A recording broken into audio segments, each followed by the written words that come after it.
Hello everyone, welcome again. एक बच्चे ने कमेंट किया है कि सर नोटिफिकेशन आ चुका है और हमें प्रिपरेशन करनी है। 2 से 3 महीने में हम रिटर्न की तैयारी कैसे करें, कैसे हम स्कोर कर सकते हैं, उसी के बारे में ये वीडियो होने वाली है। ये लेक्चर इसी के बारे में है। एक चीज़ ध्यान रखें, लिथार्जिक और इम्पर्टिनेंट बच्चों के लिए ये लेक्चर नहीं है। जो बच्चे अपने टीचर्स पर विश्वास नहीं करते, जो बच्चे लापरवाही करते हैं, कभी इस कोचिंग कभी उस कोचिंग घूमते रहते हैं, उन बच्चों के लिए वीडियो नहीं है। ठीक है। केवल डेडिकेटेड बच्चे या जो वाकई में एग्ज़ाम को क्लियर करना चाहते हैं, केवल वही इस वीडियो को देखें और सिलेबस मेरे साथ डिस्कस करें।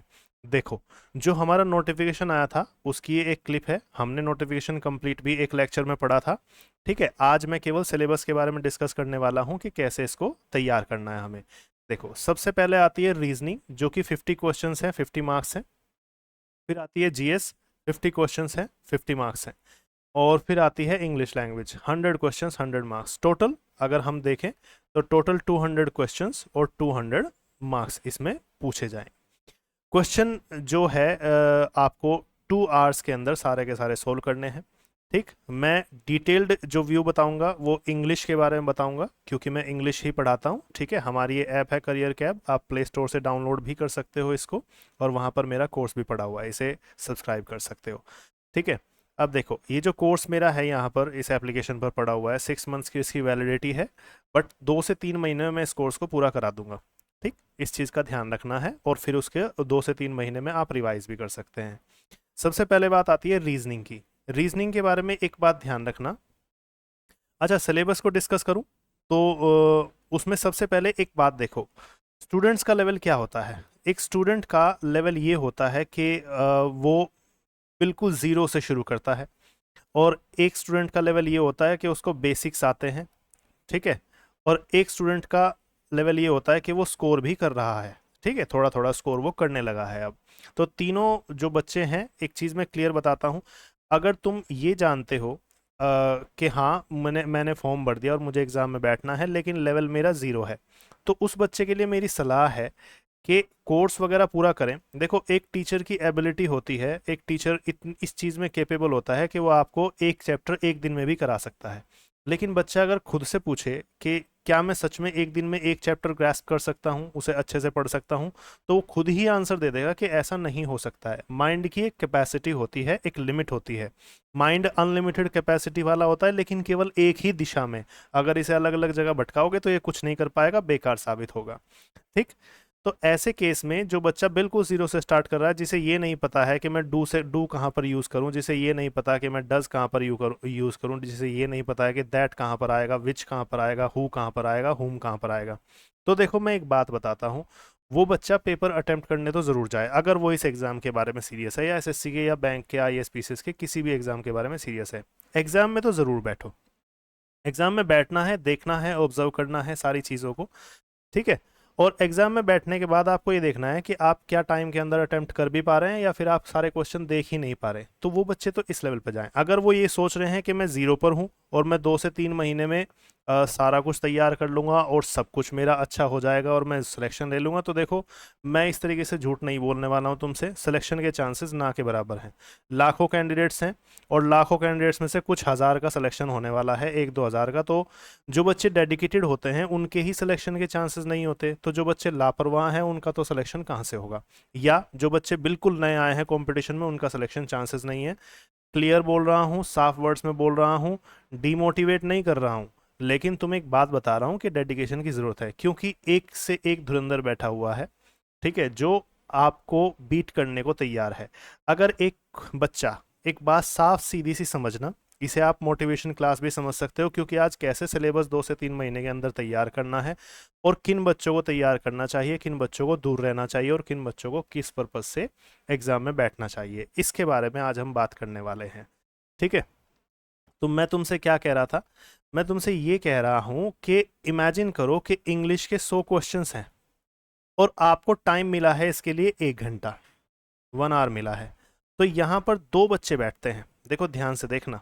एग्जाम में दो बच्चे बैठे हैं, एक बच्चा कह रहा है कि सर मैं 100 के 100 क्वेश्चन कर दूंगा, लेकिन मुझे 1 घंटे से बस 15 मिनट एक्स्ट्रा मिल जाए।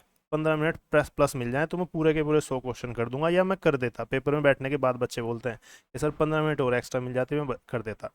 लेकिन कुछ बच्चे ऐसे भी होते हैं, जैसे मान लीजिए मैं जब एग्जाम में बैठता था तो मुझे क्या होता था, मुझे केवल 40 मिनट्स की आवश्यकता होती थी इस पूरे इंग्लिश के पेपर को सॉल्व करने के लिए। दैट मीन्स 1 घंटा भी पूरा मुझे नहीं लगता था, और इसके जो 15 से 20 मिनट बचते थे, ये टाइम जो है मैं दूसरे सब्जेक्ट को सॉल्व करने में लगा देता था, जैसे रीजनिंग हुआ या जीएस हुआ।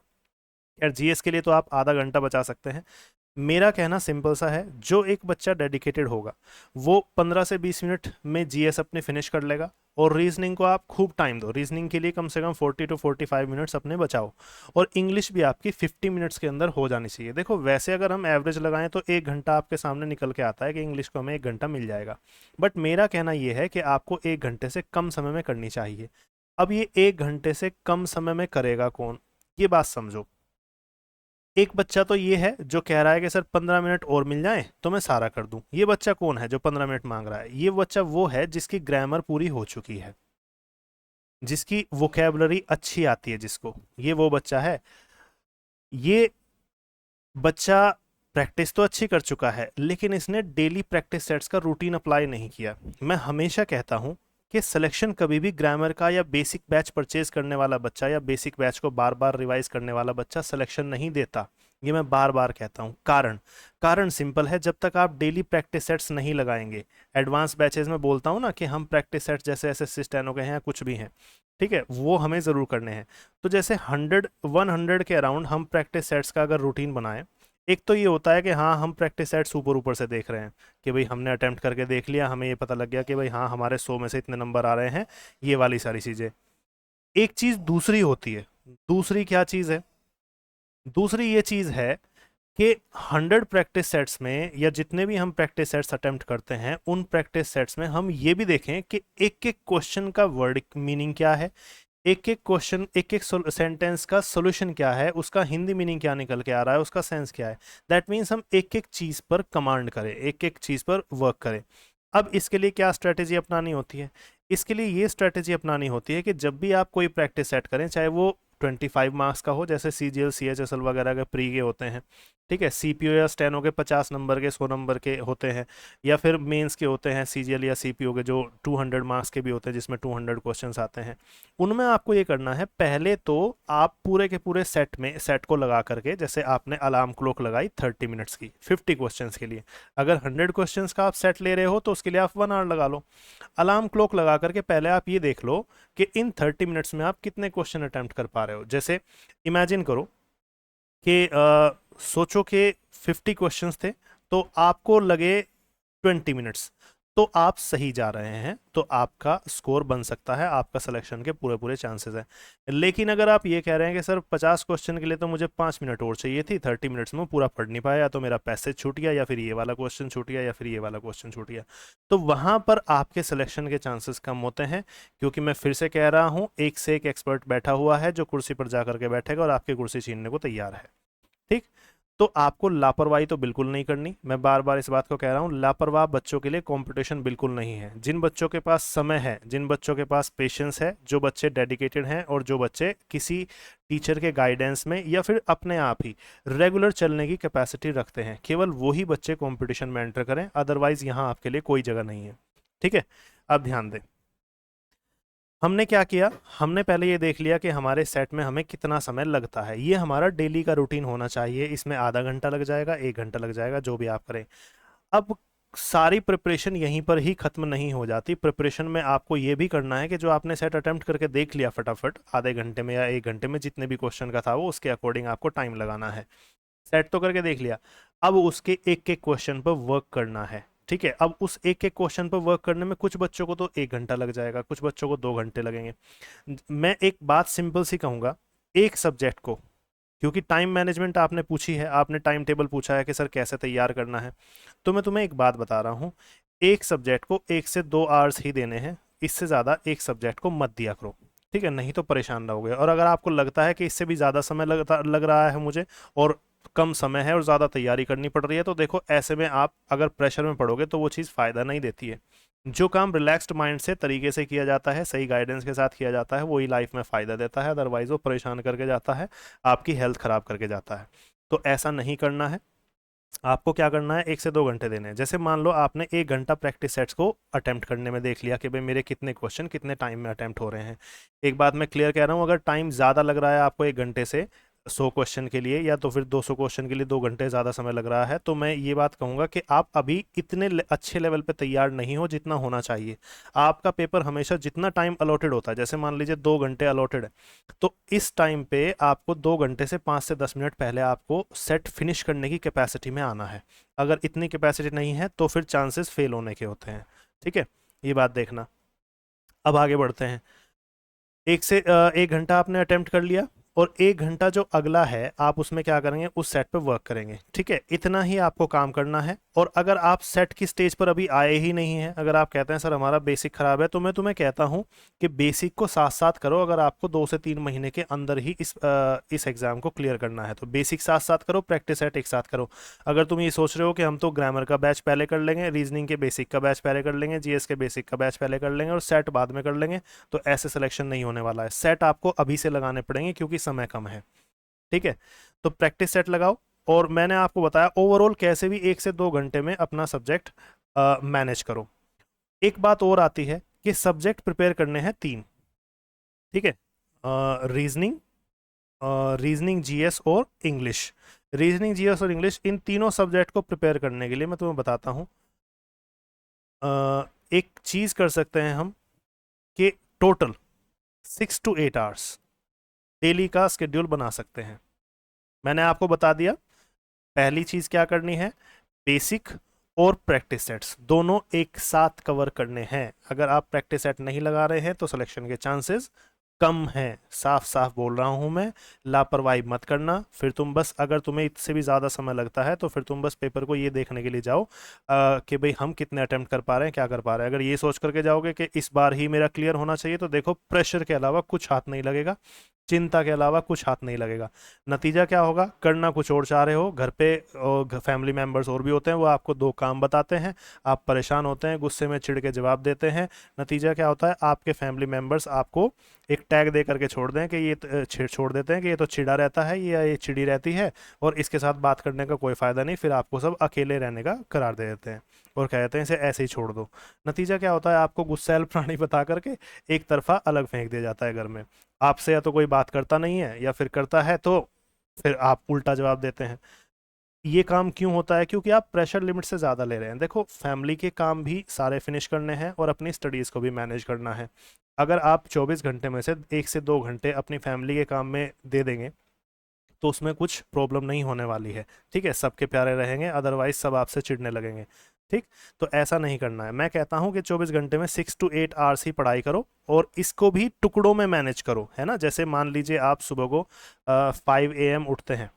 ठीक, तो उठते टाइम आपको ये ध्यान रखना है कि 2 आवर्स के लिए, या 2.5 आवर्स कर लीजिए, है ना, 2 आवर्स 30 मिनट्स कर लीजिए, है ना।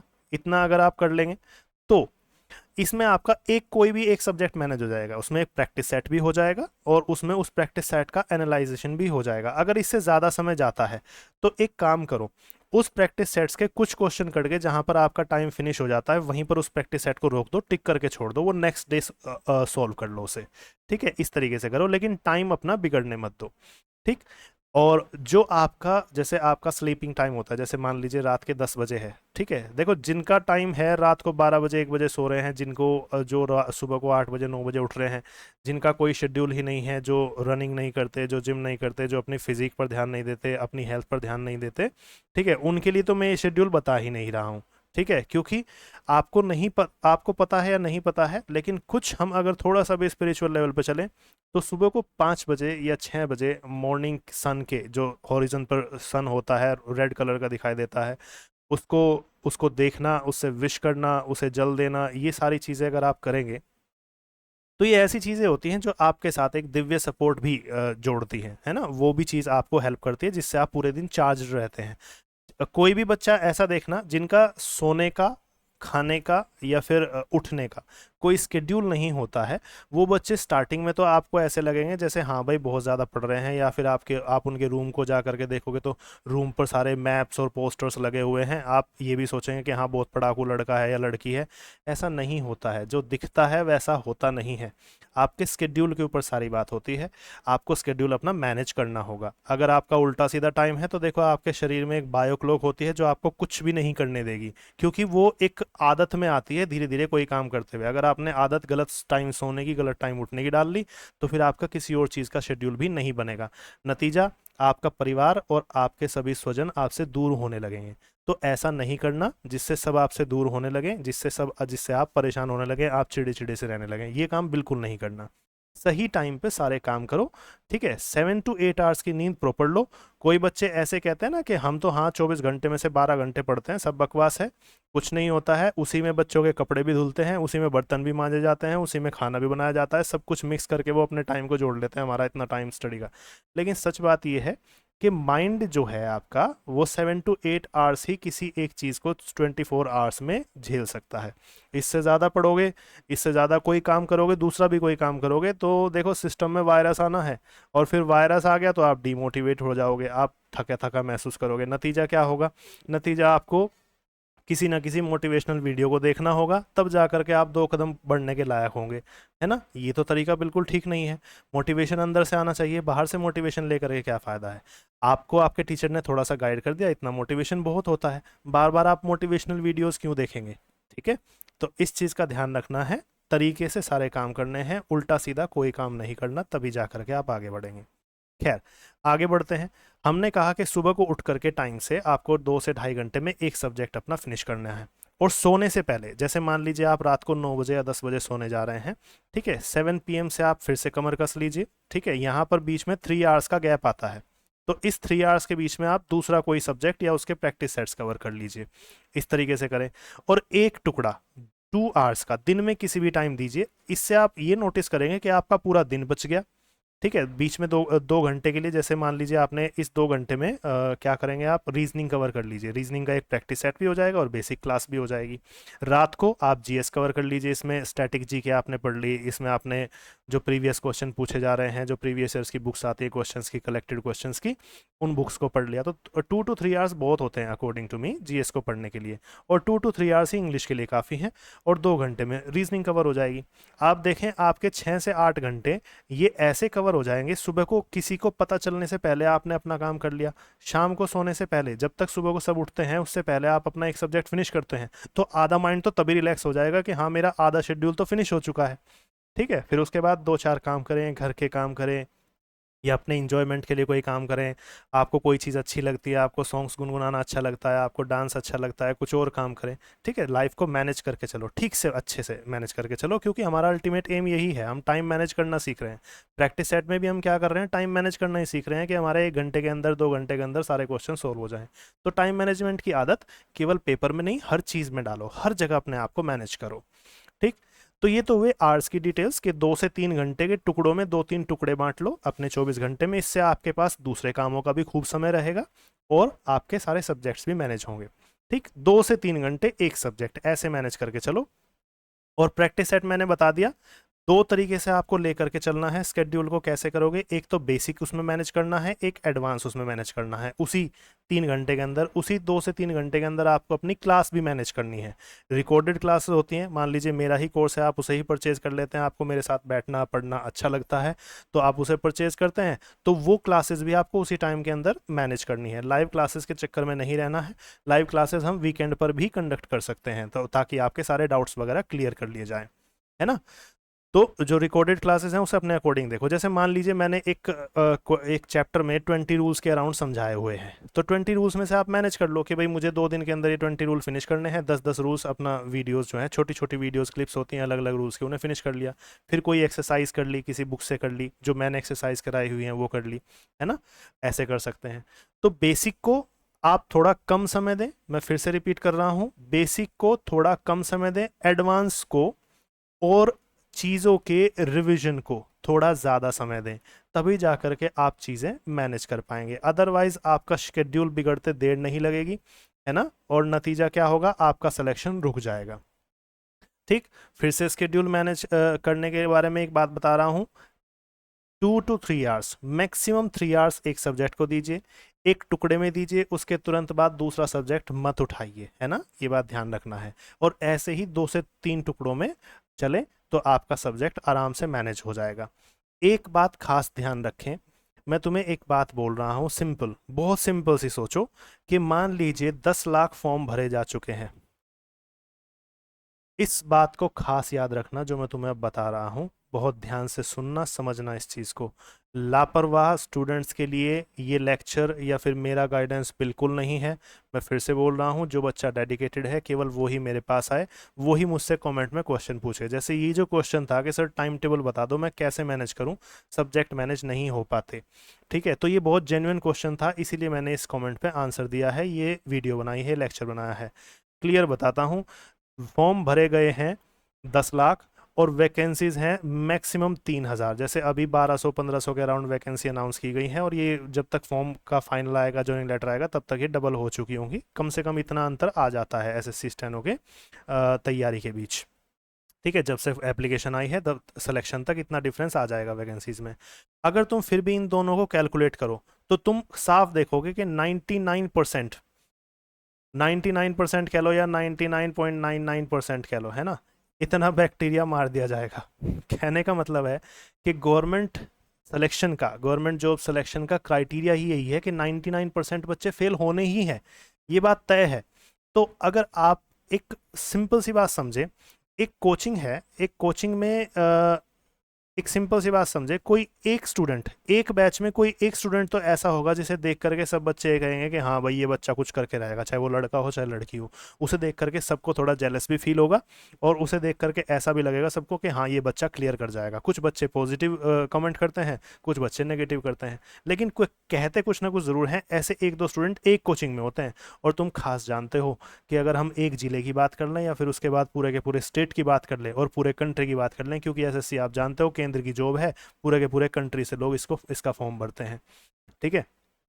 तो अगर सब फॉर्म भर रहे हैं तो आपको पता है, ऐसे अगर सिंपल डेडिकेटेड स्टूडेंट्स की भी बात करूं ना, तो ये भी कम से कम 50,000 बैठेंगे, ये भी कम से कम 50,000 स्टूडेंट्स होते हैं जो फुल्ली डेडिकेटेड और जिनके लिए टीचर की बात से ऊपर कोई बात होती ही नहीं है, ये बात खास समझना। तो इन बच्चों के सिलेक्शन, जो बच्चे फुल्ली डेडिकेटेड हैं, 50K मैंने लिखा, 50,000 के अराउंड डेडिकेटेड हैं, इनमें से ही सिलेक्शन केवल 2 से 3 हज़ार का होना है, क्योंकि गवर्नमेंट जॉब का क्राइटेरिया ही यही है। अगर सब फेल हो रहे हैं, 50,000 बच्चे फेल हो गए, उसमें से केवल 3,000 का बच्चों का सिलेक्शन हुआ है। देखो 10 लाख तो पढ़ने वाले हैं नहीं, 10 लाख में से तुम्हें पता है 5-6 लाख तो ऐसे जाते हैं जिन्हें ये भी नहीं पता शॉर्ट हैंड क्या होती है, जिन्हें ये नहीं पता कि मेरा सिलेबस क्या है, बस फॉर्म भरा और जा करके बैठ गए तुक्के के सारे कि अगर क्या पता हुआ। क्योंकि हमारे घर पे दादी नानी वगैरह कहती है ना कि जा करके देख ले, एग्जाम में बैठ करके देख ले, क्या पता भाई हो ही जाए। तो ऐसा समय अब नहीं रहा है।